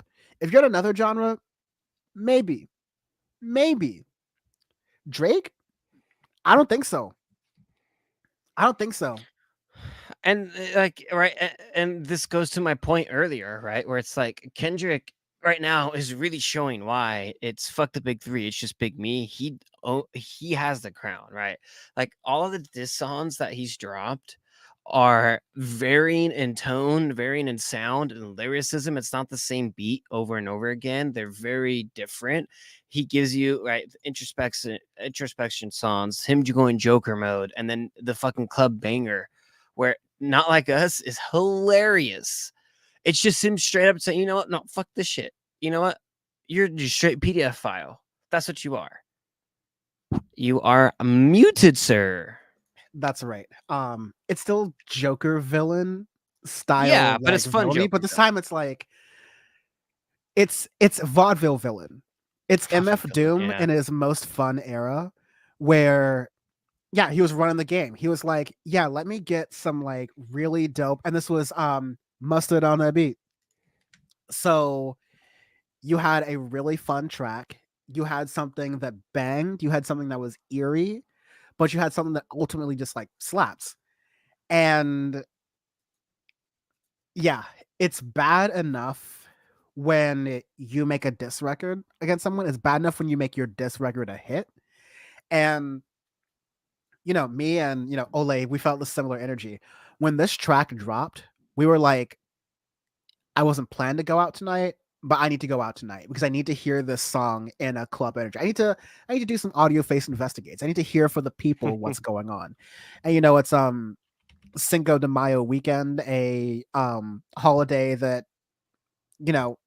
mostly white people celebrate by getting drunk. When Mexican people are celebrating it, it's usually just like family and it's chill and whatever, right? But like it's like mostly it's white people getting drunk. But anyways, it was this weekend. And in California, in clubs all around California, and a few in New York as well, bopping this song. Drake songs were getting booed. Like it was a generation. It's funny how much people are hating on Drake right now. I'm all for it, but I'm like, damn, I really didn't realize how many people hate him right now. It's kind of funny. No, we've wanted this forever. Like we have wanted this. Oh, we have exactly. That's I'm just saying it's funny, but I'm down. And like we've learned not a lot of new things here, but these are all the things that people who've been hating Drake have been talking about, and now they're forced to be front and center. So, yeah, Kendrick's just having fun on here. He's really just like not just dancing, but like crip walking on the grave here. Let's see. There's just so many legendary this is element Kendrick Lamar here. Here's a quotable: "Beat your ass and hide the Bible if God watching." And he uses that to start a verse. Like you literally gotta imagine him like Benny Hill, goofy ass, like 50s cartoon where his like teeth are pianos. Like this is how goofy and villainous Kendrick is on this record. He's talking about the OVO people. Like they tell me Chubb's the one that gets your hand-me-downs. That's saying like, okay, so like Chubbs gets all the women that like Drake first sleeps with, and Party, aka Party Next Door, who just dropped a record. Party at the party playing with his nose now. So you're saying that Party Next Door has a coke issue.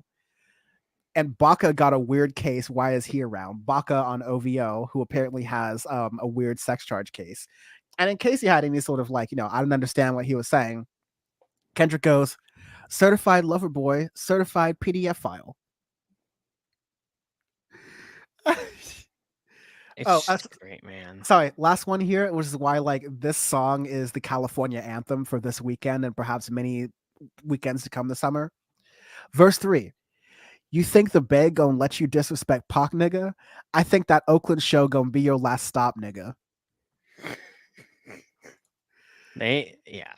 You could give Oakland crumbs and they will ride that out for 5 years. All right? You can still play Blow the Whistle at like a jazz concert in Oakland and you can get everyone turned up. Like you can get grandparents on bingo night in Alameda County turned up by playing Blow the Whistle. All right? The Bay Area survives on scraps. These two lines are all you needed, Kendrick, to like overwin the Bay Area. Like this is overkill. This is my arbitrary skill. This is my Amelia Earhart. This is the Amelia Earhart of rap beef. Legendary death, tight snatch. It's everything you want from a rap beef. Jesus Christ. This is when an entire Brazilian soccer team ate it in the mountains. The entire team is gone. Like that's it. That's it. Boom, bells. They had to eat each other and stuff with some of the survivors. That's great. What OVO stand for? The other vaginal option. It's not fair, man. And then like again, it's a victory lap. So he goes, "How many stocks do I really have in stock? A 1, 2, 3, 4, 5 plus 5 A." If that's meant to be believed, Kendrick has at minimum 10 more songs left. Kendrick can make I Hate Drake the LP, a concept record about how much I hate Drake. And it would be the longest record Kendrick Lamar has made in years. Really would. There's a rumor going around, and especially on the Kendrick side, these rumors are really hard to tell. But apparently the original version of Euphoria was 17 minutes long.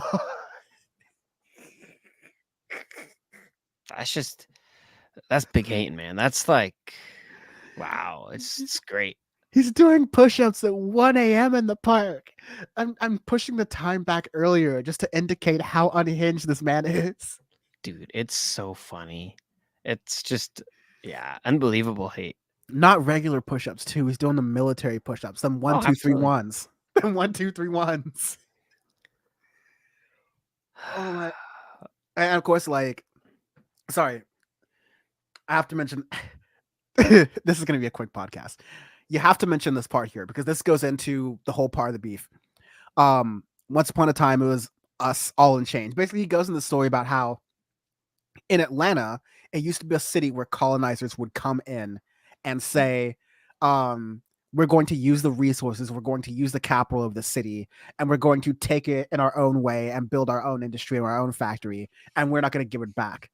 And Kendrick says, fast forward 2024, you got the same agenda. You called Future when you didn't see the club. Lil Baby helped you get your lingo up. 21 gave you false street cred. Thug made you feel like you were slime in your head. Quavo said you can be from Northside. 2 Chainz said you good, but he lied. You run to Atlanta when you need a few dollars. You're not you're not a colleague. You're a fucking colonizer. So again, this is not about you being a mulatto, right? This is about culture vulturing. This is about coming someplace when you need a hood receipt, when you need your hood card punched. And, you know, Drake has put on a lot of good artists, but Atlanta was popping thanks to Outkast and Andre 3000 and T.I. and Killer Mike and a number of others. It did not need Drake. These artists would have killed it without Drake. And yeah, he makes a step. You can literally line dance the song. You can crip walk to the last minute of the song. It's pretty brutal. It's pretty brutal. Really quickly, we got to mention that one of the more quotable lines from Drake's original song Push Ups was telling Metro to shut up and make some drums. And that just ended up being the default response. Apparently Drake had paid for a drum line from like a college big band or like a high school big band for a drum line to play in Atlanta at a lounge or a club that Metro Boomin frequents. They had drums waiting outside, but Drake paid for. So again, corny ass. But Metro Boomin, in addition to confirming the cease and desist attempt of Like That, trying to get it from not playing on the radio, he also dropped a beat called BBL Drizzy. So continuing another aspect that Rick Ross was talking about Drake having all these body modifications in order to, you know, let's call it gender affirming care for Drake to feel more like a man. And kind of making fun of him that on that point. And he said, whoever makes the best rap on this gets the beat for free. It's like a free Metro beat is like NMC's best dream. And so now you have a bunch of people. Yeah, Metro Boomin can only make drums and make beats, but he can make the beat for anyone. And so now you have a bunch of small, medium, and large tier rappers getting into this rap beef. You have smaller creators who are interpolating songs from other rappers onto this new song. So I already heard someone take Pusha T's Story of Audidon lyrics and put it onto the BBL Drizzy instrumental. So we're off to the races there. Not much to mention there. I just wanted to mention that because he took a lot of smoke from Metro Boomin, and a lot of Drake heads were like, hey, shut up and make some drums, Metro, even though Metro has helped Drake a lot. And I think that's another situation where Drake needs Metro more than the other way around. Oh yeah, absolutely. And yeah, it's just that's the fun one.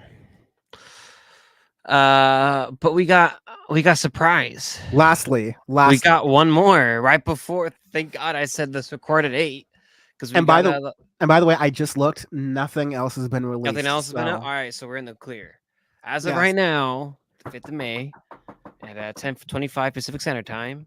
This is the last of the rap beef, The Heart Part 6 by Drake. Making fun of Kendrick's The Heart Part 1 through 5 series that he's done throughout his entire career, usually to announce new album rollouts, similarly to how Drake will have Scary Hours or things like that. Right. And this one was definitely where Drake's response with Family Matters was his strongest. Easily The Heart Part 6 is his weakest. Absolutely.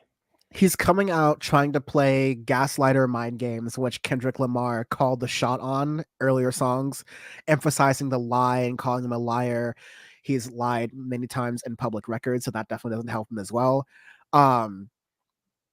Whereas again, Kendrick's imperfections are public record, so we can judge all of that, and we can judge all of Drake's imperfections on that same level playing field, at least as far as we know right now. So Drake responds basically saying, I'm denying everything that Drake is saying. Or sorry, I'm denying everything that Kendrick is saying. Oh, and by the way, I put out a fake mole, like a fake OVO member, to try to get in the Kendrick team's good graces to feed fake information on some mob shit. Like, I've seen this in a couple different mob movies where like the mobsters, like the head boss is trying to find a mole. And so I think this is a Sopranos episode. They tell different information to like their top five people to figure out, okay, well, if you know that information, I only told that version of the information to one person, and that narrows it down. So Drake's trying to say that he did something like that. And I'm going to blow my nose now, so you take it off. Yeah, and it's like, honestly, like the Heart Part 6, it's definitely the weakest of Drake's disses, where he goes into like denying all of the stuff. And the best part of it, right? The Always Sunny reference of like, I need to go on and say I'm not a pedo. You're muted. I'm not a pedo, and I'm gonna make the anti-pedo song. Like, that is the definition. I'm getting it on right now. So like, yeah, he in it says, to paraphrase, and I'm trying to be a very nice pedo. Freudian slip, not paraphrase. Paraphrase. Hey, man. Girl. No. This is a very generous paraphrase here. I wouldn't be getting down with Millie Bobby Brown. I wouldn't be getting down with minors like that because I'm too rich and famous. If I were doing that, I would have been caught by now. That's what everyone says, though. You know, I believe R. Kelly's lawyers use that in court too. Wouldn't let that shit happen to me, though. I believe Bill Cosby's lawyers use that in court too. And again, I'm at this point, in all fairness, the accusation, just the base accusation that Drake is like, involved with minors is something that has been, floating around a while, and you have some pretty bad video evidence from certain concerts, especially here and there. And Drake has not done things well himself with the whole Millie Bobby Brown thing, but we could call those like an accusation because it's just like said in the song. Just as Drake saying Kendrick apparently got into a little bit of a domestic with his partner is just an accusation, right? But literally, as I tweeted, it's the Always Sunny in Philadelphia meme or post where I'm gonna play it here at the risk of getting demonetized, just because it's very funny for me.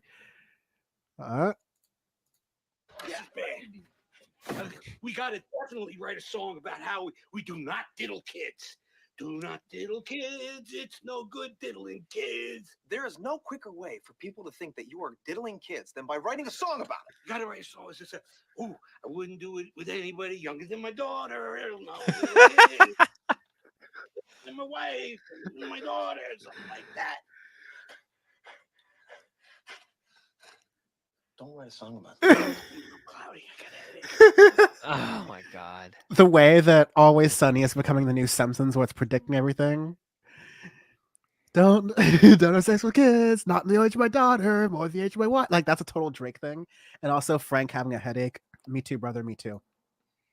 And it's just, it really, right, like, it's so like the thing that makes it weak is like, you can tell that Drake's ghostwriters are religious because this was written on a Sunday and it just feels like the weakest bars that have come out of this entire thing. They clearly were not around to do a lot of their really close edits, and there's no new accusations. It's just trying to reframe the intel that he has of the allegations of Kendrick, and it's saying that, haha, I did a reverse Jedi mind trick too, and so I am going to, say that the information you have is actually from someone I planted to give you that information. So, haha, like, it seems very. What are we coming back to? That kid in high school who got dumped or rejected by their crush, and they're like, oh, well, I'll show her. I'm gonna go and hit the gym and do some weights, and then everyone's gonna like me. Like, it's this fucking kid again. It's just insecure little bitch Drake again. It's the reason why we've been wanting to give him this award, but somehow, But in a fucking very J. Cole had to do it. But the way this rap beef is turning out, there might be still hope around, right? But every single year, someone has just done something more outrageous. can't that keep we getting look away at. with this. And like, that's kind of the thing with Drake.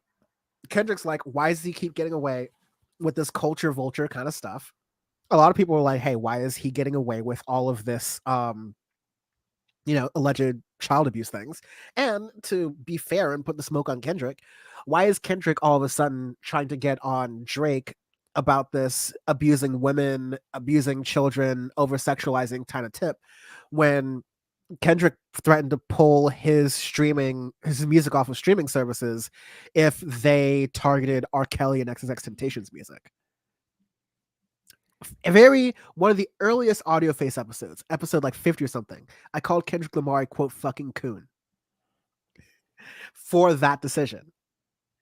And that's why I'm like, this is some series finale shit, because like now here we are, years removed from that, and that move has come back to bite him.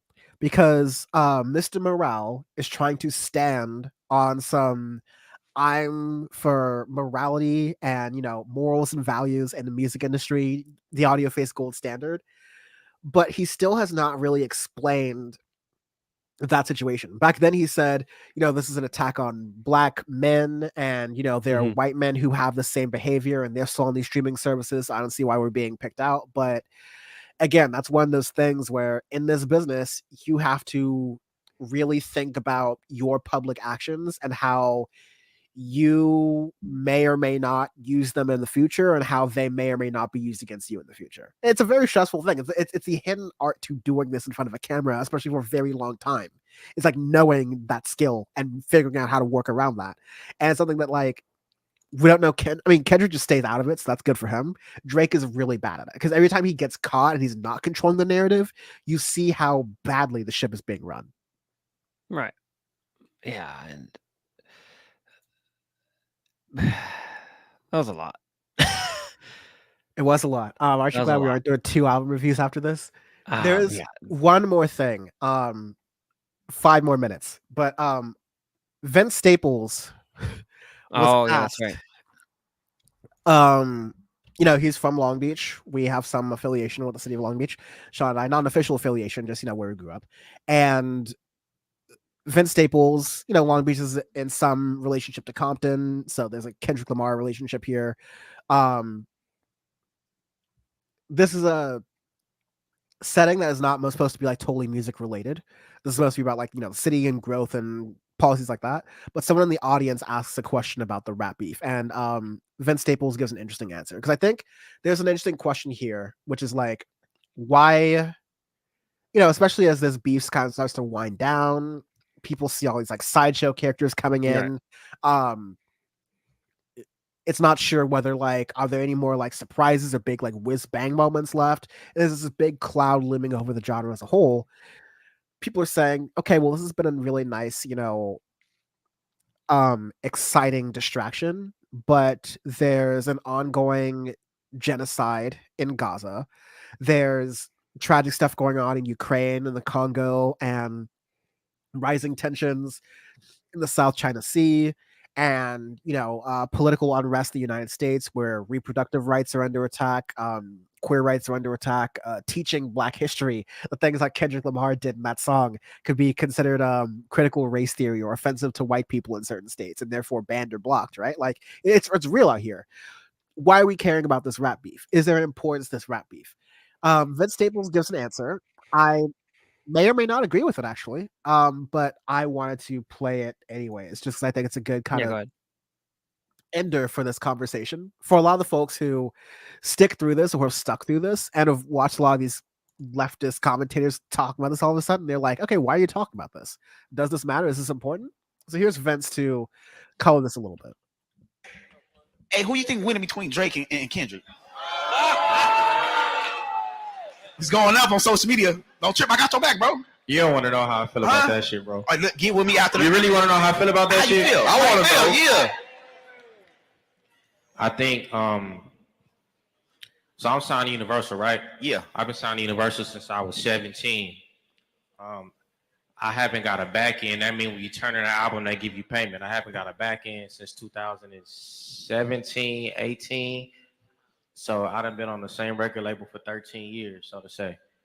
That record label just folded all of its independent labels and subsidiaries into each other, which means how we was kids, you got Rockefeller, you got Def Jam, you got all these things. None of them exist no more. They fired all the heads of the labels, and if they didn't, they turned them into glorified A&Rs. They cut off 50% of the people who work in all these departments.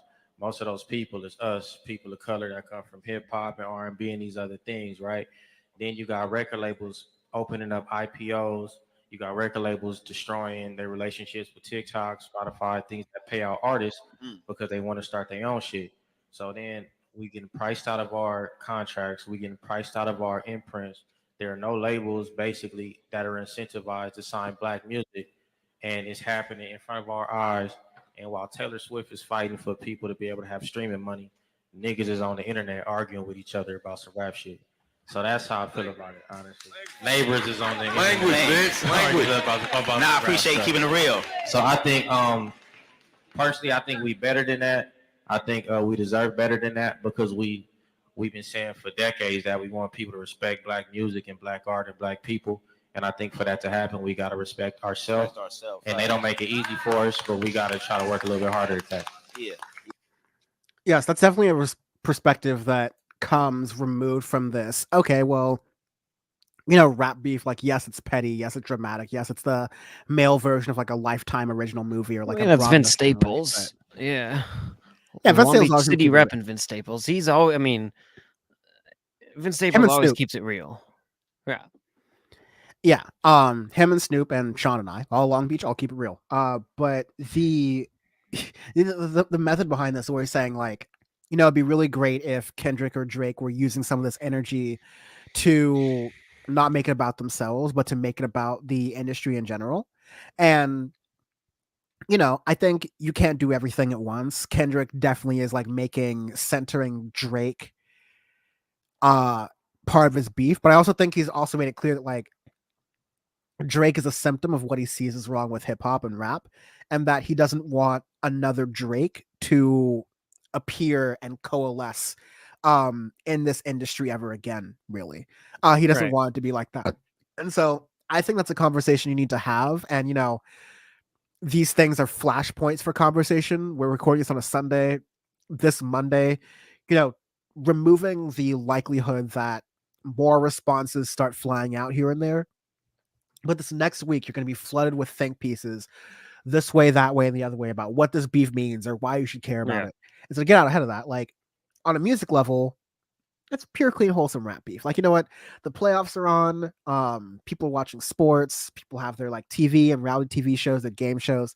It's just entertainment. It's bread and circuses. Like, two, it's really crucial to the genre itself and what it stands for, this pivotal moment when it's dying creatively, and also what its soul is. And if you keep getting culture vultures like Drake, it's not going to do better for the genre. Drake has not given more to the genre than he's taken away from it, that's for sure. But why talk about this as opposed to Palestine? First of all, most people I think are doing both. At least on Power Report, that's what we're definitely doing. Second of all, we can walk and chew gum at the same time. Like, there's a lot of people who are focusing on this and have been focusing for the past 7 months now, on the situation in Palestine. And thirdly, like, you are pushing forward these kinds of harder, tougher conversations that are requiring like a lot more process and thinking, and into like deep conversations of like, okay, let's look at this biracial thing beyond being biracial. Let's look at it as, what cultures are you being comfortable in, and how are you using that to your advantage to maybe someone else's disadvantage? How are you learning for that, and how are you working around that in the Disclosure Damon Albarn way and not the Drake speaking patois way? And so like, I think, things are going on at the same time. And the reason why a lot of lefty content creators are talking about this is that right-wingers have shitty takes about, when the Barbie movie comes out or when Oppenheimer comes out, because they use these opportunities of while pop culture is happening to get their own ideology in there And so it's good that like people on the left are having these conversations. So new folks start to view the like audio face and power report streams, and they start to slowly get indoctrinated to, you know, like left of center style politics, and that becomes like a broader good thing than watching Andrew Tate or whatever, right? But overall, these are largely separate things. And it's good to have. Like, I don't want to use that like the tree of liberty has to be watered with blood type quote here, but no, like the tree of rap Dan at 11 p.m. No, but like the tree of rap needs to be watered with beef. Like you need to have this is great. This is exactly what rap needed, right? It needed its, you know, two of the biggest stars in it, and I think some of the best in the genre right now for sure. Two of the have it. 2010s' most talented artists, Yeah, and probably like some of the best rappers to ever do it.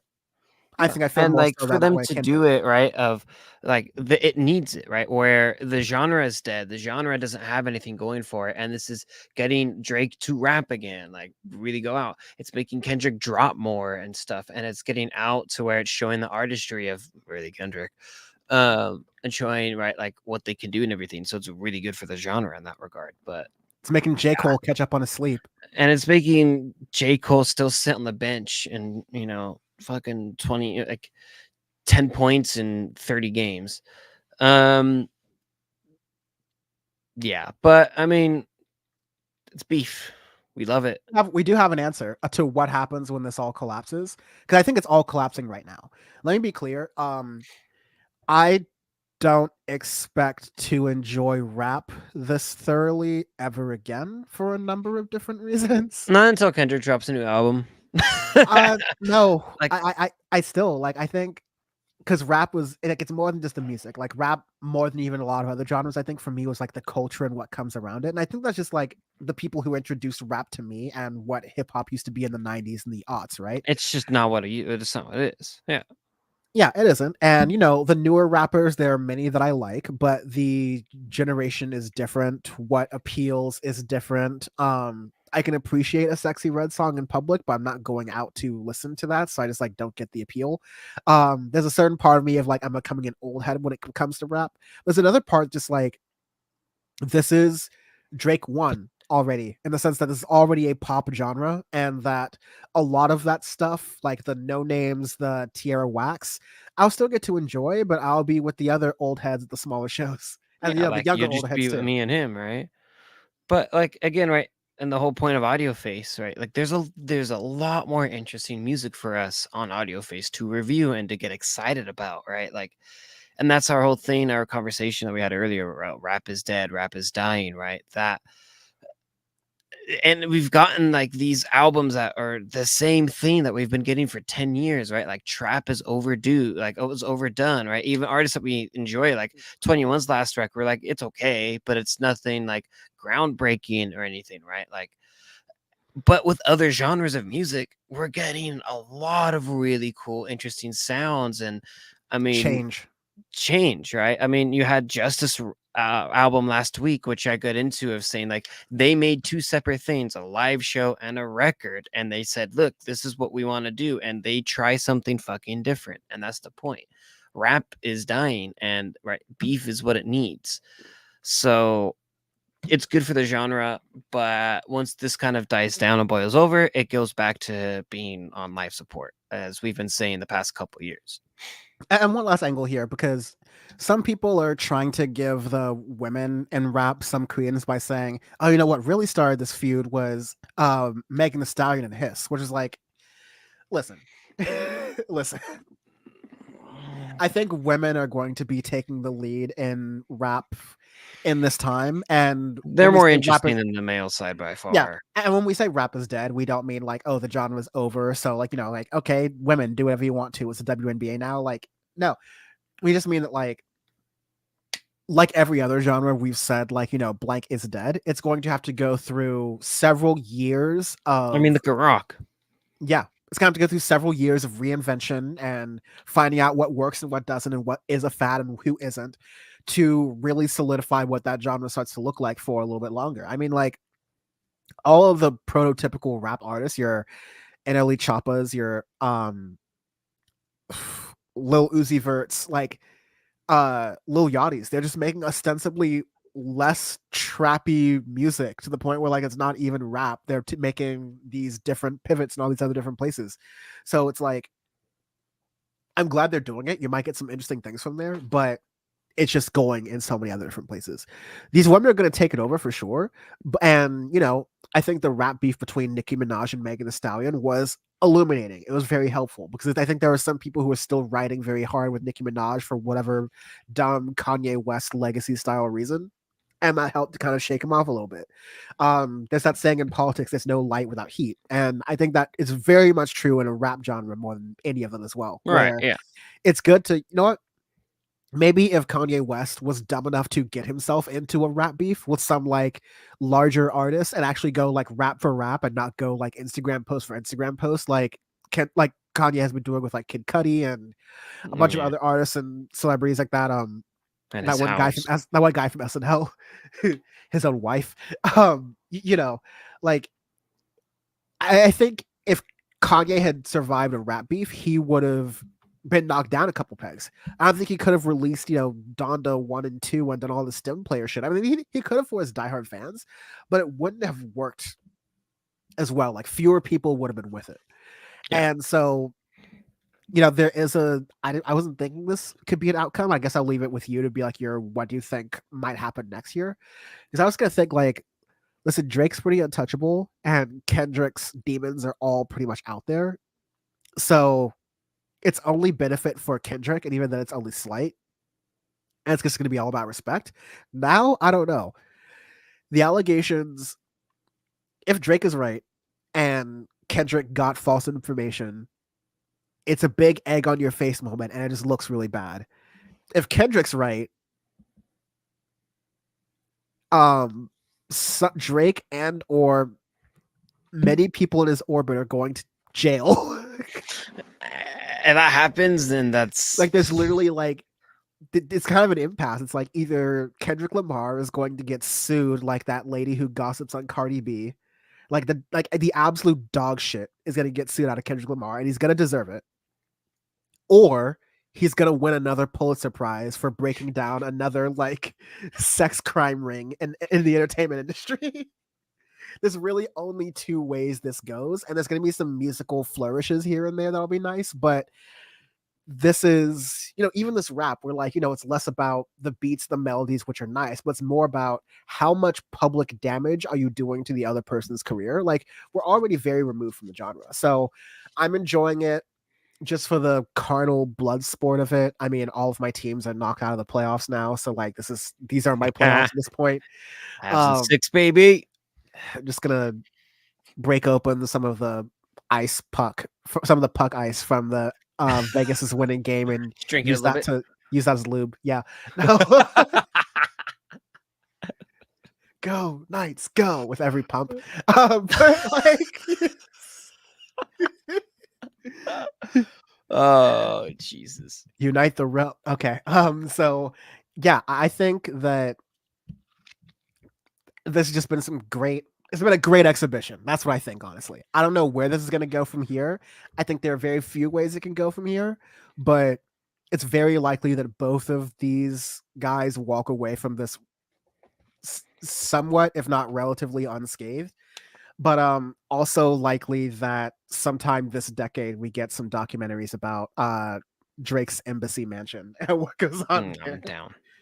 Again, like if Kendrick is telling the truth, and he has the right information here, he's doing some disrespectful, catchy raps, but about like international federal offenses. Like full on, like the Mounties are going to be knocking on Drake's door, ringing his shit out like they did Diddy. No Diddy. So yeah, thank you. Against better judgment, we did a. Look at Dan calling his shots. I said this would take until 11. Here we are. Yeah. This is Audio Face. Thank you very much for listening and watching this super deluxe version of this. Listen, a lot of other streams are doing reaction streams. I think this is great where we just kind of like take it all in as context and just like jump at it. So here it is. Here it is for you. in all its Pl- glory.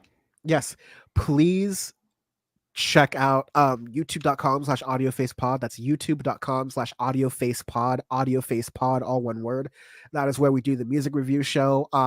Lately I've been double streaming it on Dan from the Internet, cynically to get more views, but also because this is like a slightly political thing as well. So Yeah, I mean, we definitely dive into all of that. yeah, for the music stuff, make sure you check out that. But yeah, PowerPort, God willing, we'll see. I'm definitely not done myself any favors tonight with my cold, so I'm probably going to really hate the next 2 days. But Yeah. Power Report most likely will return on Thursday, and Bam and I think, are appearing on some shows later this month, on some other shows as well. So please look out for that. Anyways, Sean, what does it mean to play us out? Find us at audioface.show for all of that. We usually tend to stream sometime in Sunday evenings. So hopefully catch all y'all guys for the next one, because we love talking about albums and records for those of you who are kind of first time listeners, because that's our whole thing. And thank you all for joining live with no notice, because we were like having a floating live time here today as well. So Mike Boy for Mayor, Felipe Zero PE, Anti-Corporatist, Uncle Slayer. I think there were a couple of others, but thank you all for absolutely Citron as well. Yeah, thank you all for joining and making this stream fun, making this last dying gasp from the albatross that is rap music a little bit enjoyable. And with that, I am going to take all of the NyQuil that I can possibly find. Hell yeah. Cheers. Cheers, guys.